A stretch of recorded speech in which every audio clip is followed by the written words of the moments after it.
in the news that are indicative of kind of like that number 7 question.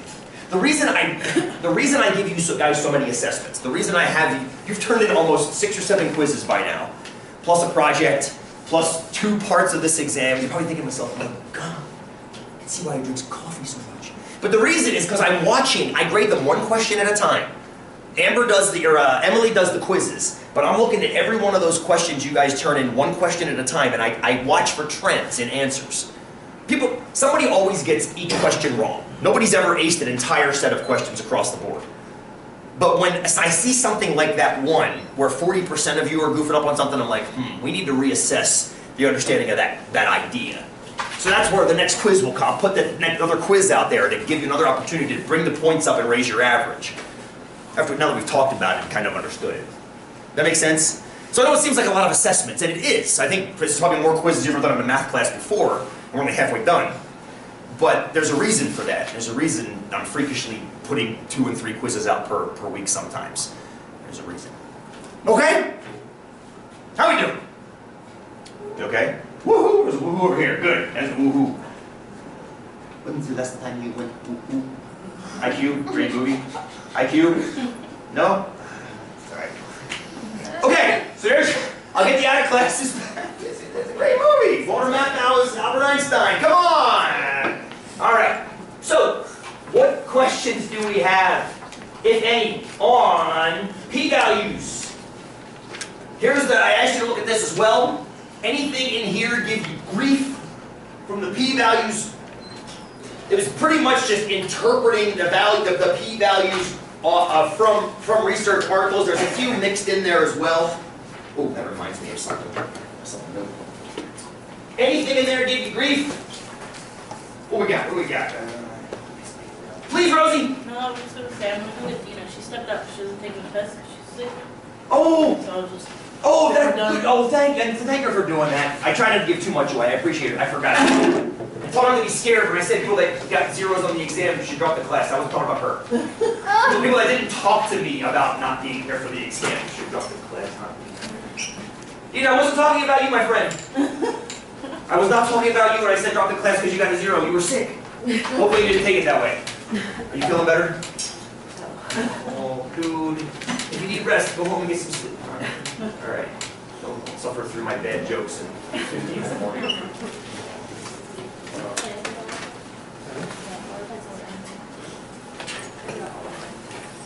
All right. Anything in here give you grief? And it's okay if you didn't get a chance to look at this yet. It is. Please, Laura. On E2D. Yes, E2D. Tell me all about it. I can't remember what the problem was. I just haven't. That's okay. I got it right here. Would you mind throwing the lights down back there, Laura, if you don't mind? All right. So we've got antithrombotic potential. Is that too dark? Is that okay? Just want to leave you guys. All right. Antithrombotic potential of grape juice and red wine for preventing heart attacks. Blah blah blah. Red and white wine. You may have heard this before. Red wine's good for your heart. Yeah. We've often heard that. Red wine's good for your heart, but what sometimes they don't tell you is what is red wine good for. And this particular study attacked one aspect of red wine consumption versus white wine consumption, which is what? Let's read on. Treatment of atherosclerosis, hardening of the arteries. Boom. Boom. Very often they point to Italian people and say, look, no heart disease. And I point back and go, look, more heart disease down at the McDonald's over there. But anyway, they had their blood, let's see, first had their blood tested for blood platelet aggregation, then consumed 5 milligrams per kilogram of either red or white wine, then had their blood tested again. This is interesting. I love this because it's one serving of wine. Platelet aggregation decreased after the red wine, but there were no significant changes after the white wine. Beautiful. If platelet aggregation is lessened, the treatment effect shows potential. Okay, boom. So is D the one that you didn't like? Yeah. Okay, good. So we were okay with the hypotheses? Yeah, I felt pretty good about this. Good, absolutely. Because you know what you're looking for. You're trying to see if either wine lowers blood platelet aggregation. And the no would be it doesn't. So you're good there. So here's the deal. And don't look too much into this. The study got lowered blood platelet aggregation given the red wine had no lowering effect. I know I'm doing all 4 parts, Laura, real quickly, but I think it's important to compare and contrast them. So remember what happened in the study. The study told you that it decreased after red wine, but not after white wine. So the null hypothesis in both cases is assuming that the blood will be ineffective at lowering blood clumping, platelet clumping. So we're going to assume in both cases that the red wine and the white wine had no lowering effect. But then ask yourself what happened in the study. In the study, there was actually lowered blood platelet aggregation. So what's the p-value here, my friend? I didn't give it to you exactly because the article didn't give it to me exactly. They simply said it was... Well, less than 1%. Less than 1%, that's all you can say, because they didn't give me what the actual p-value was. We'll calculate actual p-values today, but they didn't give it to me. They just said it's less than 1%. Okay? What's the chance the study got non-lowered blood platelet aggregation, assuming the white wine had no lowering effect? I thought it was greater than 5%. It is greater than 5%. That's all it is. Did I not give you the answer to that one in the solutions? I may not have. Let me check, because if I didn't, I'm going to add it to it. Let me check real quick. E2, E2. Yeah, there it is. You're golden. Greater than 5%. Absolutely. And that's as good as you can do, Laura. You can't tell me anything else. Because that's all the article told me. But the fact that it's greater than 5% tells you what? What does the fact that it's greater than 5% tell you? I will not let you sleep today. I'm sorry. That there's no significant difference. Oh, somebody said type 2? Who said that? Daniel, I'll come back to that if you don't mind.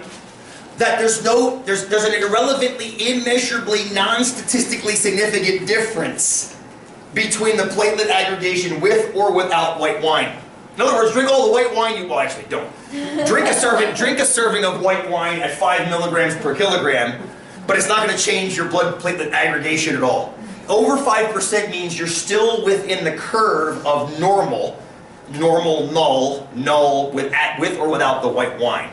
But with red wine, it escaped that 95%. Does that make sense, Laura? It's a fantastic question. Why did I hear a type 2 from you back there, Danielle? I'm sure that's what, here it was. We could have made one of each kinds of errors in this study, couldn't we have? Which one could the type 2 have been applied to, the type 2 error? Red or white wine? Definitely the white wine. Why? Because a type 2 error is what kind of error? False negative. It's a false negative, and wasn't it a negative test result with the white wine? Because we said there's no difference in platelet aggregation. We could be wrong! We could be wrong! Define the error. I think we just did that actually. We said there was no difference in platelet aggregation when in fact there is. That was the way we'd be wrong. Good. How about respect to red wine? What type of error could that be? Definitely type 1, because with the red wine, what did you say happened? You said it significantly lowered it. Significant change. Could we be wrong? What's the chance of being wrong? With the red wine. Let me give you a good sized hint up here. I'll give you a better sized hint. 5%. There you go! It's a 5% chance. Why is it a 5% chance? Why is it 5%? It's been a long weekend, I know. Go ahead, Will. Using a 95% confidence. We're using 95% confidence in all this stuff. So we're basing it around a 95% confidence interval. My shoes are squeaky, you want to take them off? Yes, we're basing it on a 95% confidence interval. So therefore, there's a 5% chance we get an outlier, which means we're wrong. What's the chance? Trick question. What's the chance of the type 2 error with the white wine? Careful. We don't know. Trick question. We do not know. What do we call it? Do you remember the Greek letter? We call this guy alpha. The type 1 error is alpha. And being logical, we call type 2 error beta. Why? Here's an AP question. Why don't we know what the value of beta is? And I'm only saying that now. I'm going to show you ways to calculate it later in the course once we get some more of this under our belts. It's a tricky question. It's not an easy question to answer. Let me ask you another question. Why do we know the chance of a type 1 error is 5%? I think somebody just said it to me. Because we built the confidence interval, which is what percent confidence? 95. Around what? Known average. A known average. In other words, we have a baseline average in this study. The baseline average is, let's go have their blood tested for blood platelet aggregation. So we know what their blood platelet aggregation was at the start of the study. And we can compare at the end to that beginning and see if it's far enough away to be like, something's up. Fair enough? In order to calculate a type 2 error, you'd have to know not where the blood platelet aggregation was at the beginning of the study, but where it should have been at the end. And in order to know that, you have to have some kind of a hypothesis about how far away from average it got. And that gets tricky, doesn't it? That gets tricky, because you know what it was at baseline. And if you have a theory that red wine, for example, lowers it, you have to supply a value for how much. Is it lowered by 2 milligrams per deciliter, 3 milligrams per deciliter, 12 milligrams per deciliter? And that's where it gets interesting, and we have tools for it, I promise. But it's kind of like a step C in hypothesis testing, where I still want to focus on steps A and B right now. So for right now, if I ever ask you for the chance of a type 2 error, you go, it's beta, and just leave it at that. You can do or not do the Italian thing if you don't want to. Speaking of red wine. Hey, is this good? Laura, thank you for this. This is what your quizzes are for this week. If you've looked at the quizzes that are posted for this week, it's essentially this. Just walking through multiple parts after reading a research. I think I posted 2 this week, I believe. Do 1, both, or neither, of course. And I'll put that third one up, which is kind of unrelated, and you get better. You get better. I'll put a third one up. You can turn it in next week if you want to. Yeah? Thank you. Don't you have one due next class that was gonna be due last Probably. Thursday? Oh, I think it's the p-value quiz. Yeah. Yeah, So but it's not if you p-value. look at the schedule, there's only 1 link for this week. But I mentioned in the schedule, I think it's Yeah. mentioned next week, that you can just bring that one forward. Because this section took us longer than I thought to get through, and that's okay. It always does. I'd rather take the time to make sure we understand it. But yeah, so that's why there's 2 due. Last week and then this week as well. Want to make sure it wasn't late. No.